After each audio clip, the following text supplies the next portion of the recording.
In the election 2016 segment tonight, Hillary Clinton and President Obama's legacy. The Democratic frontrunner is trying to put some distance between herself and the president's controversial policies. But she may find an unwelcome cheerleader at her side as she seeks the nomination.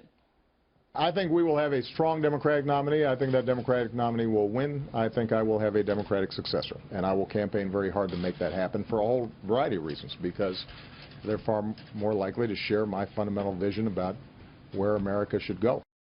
Joining us now with more from Washington, Fox News Chief White House correspondent Ed Henry, who's covering the Clinton campaign. So it looks like this guy's going to really try hard to get, I guess, Hillary to win the White House next time. But wages are down.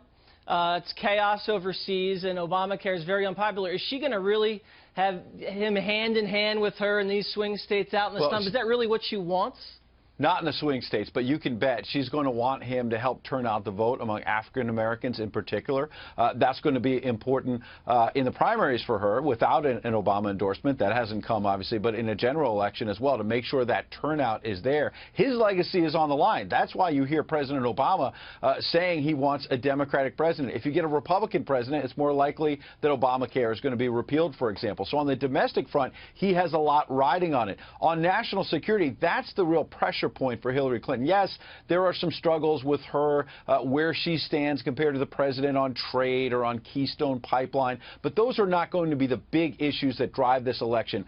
ISIS and the fact that this president, with his Secretary of State, repeatedly underestimated how strong this terror group, that is going to be a sore point for Hillary Clinton. She might be able to get through the primaries without having to deal with that in a major way. We've seen a lot of these early debates being not much of anything, but in a general election, that could really trip her up. I'm sure you recall, because you study this very closely, the last time Hillary tried to separate herself a little bit from the president's international agenda. You know, the president said, you know, my foreign policy mantra is don't do stupid stuff.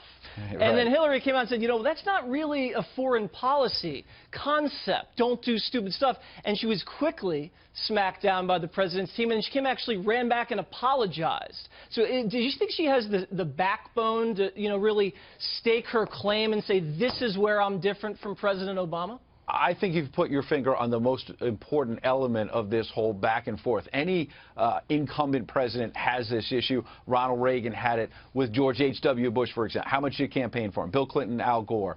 How much of your legacy is tied? But the most important part is not the rhetoric. It's the actual policy. So you're right. You can throw anything out there about where you stand on things, but it's the specifics. And where she is struggling is not on whether the mantra is stupid, you know, don't do stupid stuff or not.